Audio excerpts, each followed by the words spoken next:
હાલો મિત્રો, આજે આપણે સૌથી પહેલાં ક્રૂડ ઓઇલની અંદર મૂવમેન્ટ જોઈશું, કારણ કે આજે એમની એક્સપાયરી છે. તો ક્રૂડ ઓઇલમાં આપણે 1 આવરના ટાઈમ ફ્રેમમાં આવી ગયા છીએ અને તમે જોઈ શકો છો કે ગેપ ડાઉન ઓપનિંગ થયેલું હતું. તો સવારે જે ગેપ ડાઉન ઓપનિંગ થયેલું હતું ત્યાં સુધી છે એ માર્કેટ છે એ પાછું રિકવર થઈ ગયું છે. હવે એમની એક્સપાયરી થવાના ચાન્સીસ ક્યાં સુધીના છે? તો 5758 સુધી, ત્યાં સુધી છે એ માર્કેટ જવાના ચાન્સ છે, અથવા તો ત્યાં સુધી એની એક્સપાયરી છે એ આવી શકે છે. આપણે એમનો જે મેઇન ટાર્ગેટ છે અત્યારે આપણે જોઈ રહ્યા છીએ 5698, એટલે 5700 સુધી આપણે એમનો ટાર્ગેટ છે એ જોઈ રહ્યા છીએ. તો હવે જો આપણે ક્રૂડ ઓઇલમાં ટ્રેડ કરવું હોય તો કઈ રીતે કરી શકીએ છીએ? તો આપણે છે એ ઓક્ટોબરના ફ્યુચરની અંદર આપણે શિફ્ટ થઈ જશું, કારણ કે આજે એમની એક્સપાયરી છે. એટલે હવે આમાં તમે અપસાઇડની બાજુનો ટ્રેડ છે એ તમે લઈ શકો છો. અને બીજું આપણો એક ટાર્ગેટ રહેશે 5758. તો આપણે ક્રૂડ ઓઇલની અંદર ઓક્ટોબરનું જે ફ્યુચર છે એની અંદર ટ્રેડ કરવાનો ટ્રાય કરીશું. ક્રૂડ ઓઇલ ઓક્ટોબર ફ્યુચર, એને આપણે વોચ લિસ્ટની અંદર એડ કરીએ છીએ. અને જો 9 વાગ્યા પછી કોઈ મૂવમેન્ટ આવે છે તો આપણે તમને ગ્રુપમાં છે એ અપડેટ કરી દઈશું. તો હવે આપણે ગોલ્ડની અંદર મૂવમેન્ટ જોઈ લઈએ. તો ગોલ્ડની અંદર અત્યારે શું સિનેરિયો છે એ બની રહ્યો છે? તો ગોલ્ડની અંદર આપણે 1 આવરની ટાઈમ ફ્રેમમાં આવી ગયા છીએ. 1 આવરની ટાઈમ ફ્રેમમાં કાલે છે એમનું ક્લોઝિંગ છે એ અપસાઇડ થયેલું હતું, પણ નેગેટિવની અંદર હતું. હવે આજે છે એ ગેપ ડાઉન ઓપનિંગ થયેલું છે અને નીચેની બાજુ ટ્રેડ કરી અને અત્યારે ઉપર છે એ રિકવર છે એ માર્કેટ થઈ રહ્યું છે.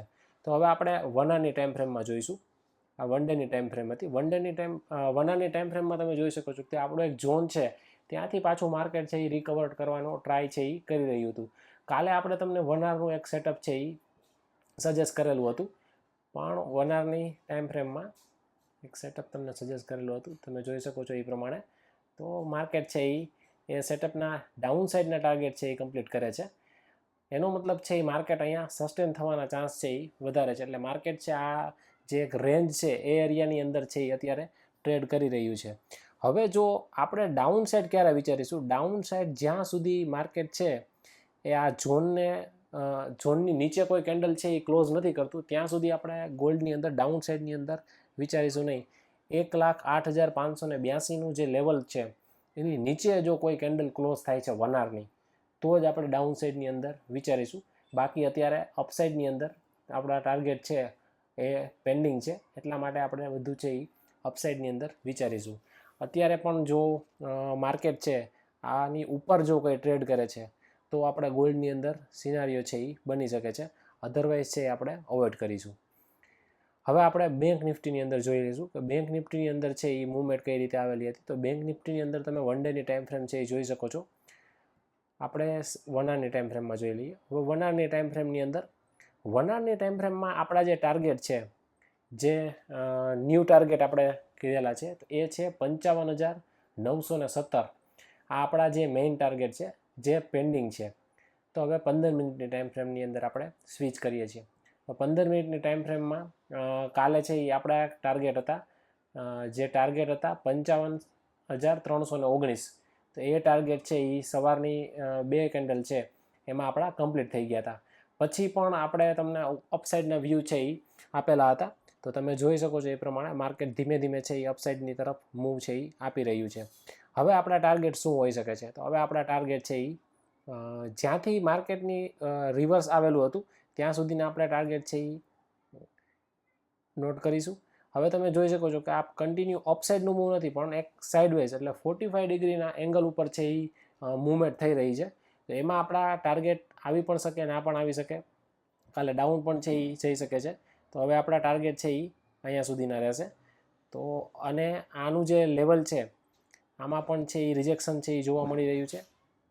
તો એક જ કેન્ડલ છે એ ક્લોઝ થઈ રહી છે.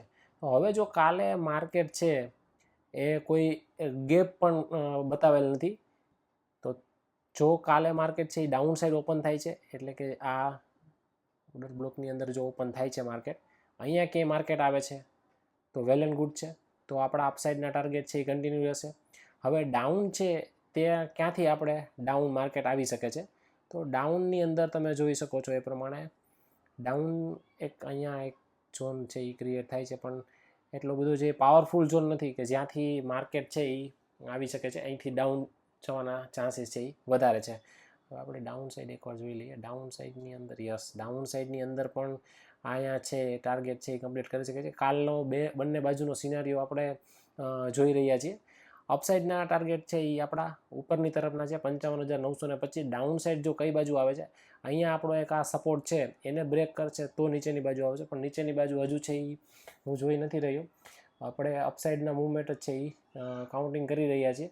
તો તમે જોઈ શકો છો કે અપસાઇડ છે એ કાલે જો માર્કેટ અહીંયા ફ્લેટ ઓપનિંગ થાય છે, આ લેવલ છે એ બ્રેક કરે છે 55,538નું લેવલ, તો આપણે અપસાઇડ વિચારીશું. હવે આપણે 5 મિનિટની ટાઈમ ફ્રેમમાં એકવાર જોઈ લઈએ સિનારીઓ શું છે એ. તો 5 મિનિટની ટાઈમ ફ્રેમમાં આ એક છે એ લો છે, અને આ બીજો એક લો આ છે 55,380નો લો છે. તો અહીંયા આપણે એક માર્ક છે એ લેવલ કરીશું, આ એક જે લો છે. હવે માર્કેટ છે જો એ અહીંયા ઓપનિંગ થાય છે, અહીંયા સુધી આવે છે 55,375 સુધી આવે છે.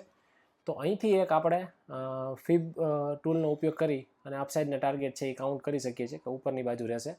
પણ અત્યારે તમે જોઈ શકો છો કે ક્લિયર કટ ટાર્ગેટ છે એ આપણા 15 મિનિટની ટાઈમ ફ્રેમમાં 55,798 છે, વન ડેની ટાઈમ ફ્રેમમાં છે 55,925. આ ટાર્ગેટ છે એ કમ્પ્લીટ થશે પછી આપણે નવા જે સેટઅપ છે એનું વિચારીશું. બાકી અત્યારે આપણે જે કન્ટિન્યુઅસ સેટઅપ છે એના ઉપર આપણે ટ્રેડ કરી રહ્યા છીએ. તમે જોઈ શકો છો કે ડાઉન સાઇડમાં પણ આપણું જે એક સેટઅપ હતું એના ટાર્ગેટ કમ્પ્લીટ કરેલા છે. અને વન ડેની ટાઈમ ફ્રેમમાં હું તમને બતાવી દઉં. વન ડેની ટાઈમ ફ્રેમની અંદર એઝ યુઝ્યુઅલ અહીંયા ટાર્ગેટ છે એ અહીંયા આ જે લેવલ છે એ એક લેવલ કમ્પ્લીટ થશે પછી અહીંયા જે લિક્વિડિટી 56,173, તો એ એક ઝોન છે, એ ઝોનની અંદર માર્કેટ આવી સસ્ટેન થશે પછી અપસાઇડ છે એ જઈ શકે છે અથવા તો સાઇડવેઝની અંદર જઈ શકે છે. કાલનો ડે છે એની અંદર સાઇડવેઝમાં પણ માર્કેટ છે એ જઈ શકે છે. જો કોઈ સ્ટ્રોંગ સેટઅપ છે એ આપણને દેખાશે તો આપણે ગ્રુપની અંદર એમના વ્યૂ છે એ જણાવીશું અથવા તો તમને કોલ આપી દઈશું. હવે આપણે સ્વિંગ ટ્રેડિંગની અંદર સ્ટોક આપેલો હતો મેસડોક કરીને, આપણે એમની એમ મૂવમેન્ટ જોઈ લે કે મેસડોકની અંદર શું મૂવમેન્ટ છે.